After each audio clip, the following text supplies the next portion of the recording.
Última rodada da primeira fase do Pernambucano, tem clássico e tem confronto direto por uma das vagas na segunda fase da competição. Fala pessoal, sejam todos muito bem-vindos a mais um vídeo aqui no JP Comenta, dessa vez para falar sobre campeonato pernambucano, porque nesse final de semana, nesse sábado, dia 24, tem a última rodada da primeira fase, tem a nona e última rodada da primeira fase. Para alguns, apenas para cumprir tabela, para outros ainda vale muito, inclusive tem clássico nessa rodada, um clássico que tem alguma importância no sentido de classificação. Antes de falar um pouco sobre a minha expectativa, eu quero que você deixe a sua expectativa aqui nos comentários, deixa o like também para que o vídeo ganhe relevância e outras pessoas possam conhecer aqui o meu trabalho, e também se inscreve no canal para me ajudar a chegar a essa próxima meta de 3.000 inscritos. Tô sempre falando do futebol brasileiro aqui, independente da divisão, independente da região, e bora falar sobre o Pernambucano. Todos os jogos acontecendo às 16h30 desse sábado, dia 24. Algumas equipes já estão com a vida definida, para bem ou para o mal. É o caso de Sport, que é o líder e não tem mais como perder a liderança de fato, já tem os 21 pontos, no máximo o Retrô e Náutico podem chegar aos 20, então o Sport apenas cumpre tabela, só que é um cumprir tabela de forma interessante, é o cumprir tabela em um clássico. Eu vou falar um pouco mais sobre isso daqui a pouco. Tem o Retrô na segunda colocação, Náutico na terceira posição, tanto o Retrô como o Náutico com 17 pontos, Santa Cruz com 16 pontos na quarta colocação, Central e o Maguari fechando o G6.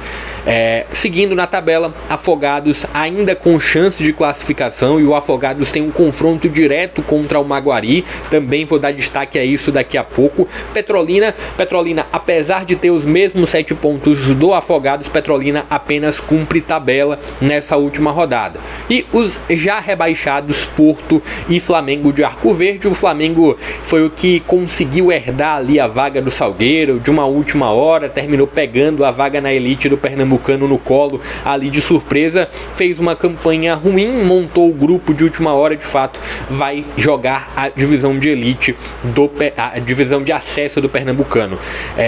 Mas falando sobre a rodada tem Porto e Petrolina, confronto que assim é mais para a torcida mesmo, né? Tanto a torcida do Porto como a torcida do Petrolina, porque é um jogo que não tem importância na tabela. Tanto Petrolina como Porto já não brigam por mais nada. Seguindo nos jogos tem Central e Santa Cruz, né? Um Central que ainda briga pelo menos para manutenção da quinta colocação. O Central não pode ultrapassar o Santa Cruz na tabela, mas o jogo é importante para o Central para permanecer ali na quinta colocação, e é muito importante para o Santa Cruz porque matematicamente, ainda que seja difícil, mas matematicamente o Santa Cruz pode pegar a segunda colocação. E o que iria representar a segunda colocação para o Santa Cruz? Vaga na Série D do próximo ano. Permanecendo o Santa Cruz atrás do Retrô, o Santa Cruz ele vai ter que ter não vai ter a vaga via primeira fase, porque tem uma divisão que inclusive eu já expliquei aqui em um vídeo anterior, e eu vou deixar o card aqui acima. O Campeonato Pernambucano, a Federação Pernambucana, ela tem duas vagas para a Série D de 2025. Uma é via primeira fase, e isso foi definido pela própria federação. Então a equipe que não tem divisão, ou seja, fora Sport e fora Náutico, a equipe que não tem divisão, que não tem calendário nacional garantido para a próxima temporada, é o caso do Retrô, que está na segunda colocação e for melhor colocado, é o caso do Retrô. Então o Retrô permanecendo aí na segunda colocação, ou permanecendo até mesmo atrás de Sport e Náutico, o Retrô ele consegue uma vaga já para a Série D do próximo ano.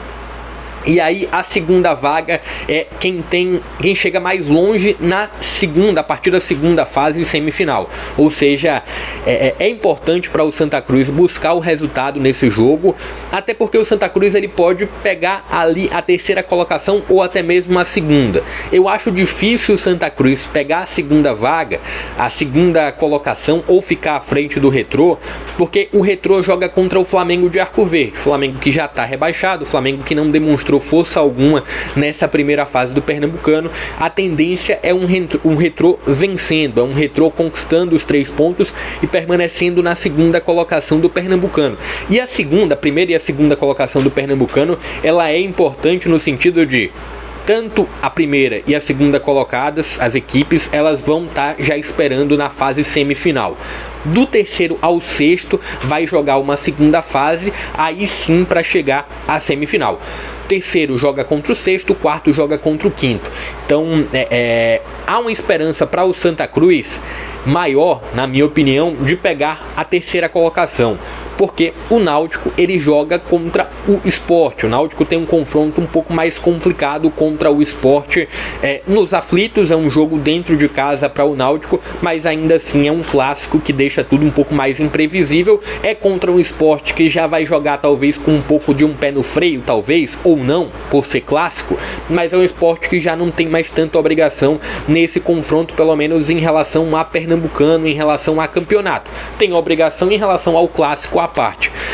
Seguindo nos confrontos, eu falei do Flamengo e do Retrô, né? Um Flamengo sem nenhuma perspectiva diante de um Retrô que ainda busca confirmação pela segunda vaga. Retrô é o favorito para esse confronto. O outro jogo que eu quero dar muito destaque é Afogados e Maguari. Por que eu quero dar destaque a esse jogo? Afogados e Maguari tem um confronto direto pela sexta vaga, pela última vaga da segunda fase. Afogados tem 7 pontos, o Maguari tem 10. Você olha na tabela e percebe uma diferença enorme no saldo de gols. Só que o primeiro critério de desempate no campeonato pernambucano é o número de vitórias. Então, em caso de vitória do Afogados, o Afogados chega aos mesmos 10 pontos do Maguari e ultrapassa em 1 o número de vitórias. Chegaria a 3 vitórias, o Maguari tem 2. Então esse jogo vale muito. O Maguari joga fora de casa, mas tem a vantagem do empate, e o Afogados ele joga em casa, mas tem a obrigação da vitória. Queria que você deixasse a sua expectativa aqui abaixo, falando só sobre mais um pouco sobre Central e Santa Cruz. Eu falei sobre a importância que o Santa Cruz tem nesse confronto, mas para o Central também vale muito, e o Central vai jogar dentro de casa. Então não vai ser um jogo fácil para o Santa Cruz, e o Central ele pode perder a quinta vaga, ele não sai, né? O Central ele não tem chance de sair do G6, mas o Central pode perder a quinta vaga em caso de vitória do Maguari. Então é importante para o Central até pela permanência na quinta colocação, porque aí ele jogaria contra o quarto na fase seguinte. Deixa aqui a sua expectativa, deixa aqui a sua opinião. Se ficou alguma dúvida em relação à vaga na Série D, deixa aqui nos comentários. Vaga na Série D via Pernambucano, deixa aqui nos comentários que eu vou responder aqui da melhor forma. Se inscreve no canal, deixa o like aqui, me ajuda a chegar a essa próxima meta aí de 3.000 inscritos. Eu vou ficando por aqui, mas provavelmente rodada eu vou também trazer um pouco da minha avaliação sobre os confrontos da segunda fase do campeonato pernambucano. Vou ficando por aqui, até a próxima.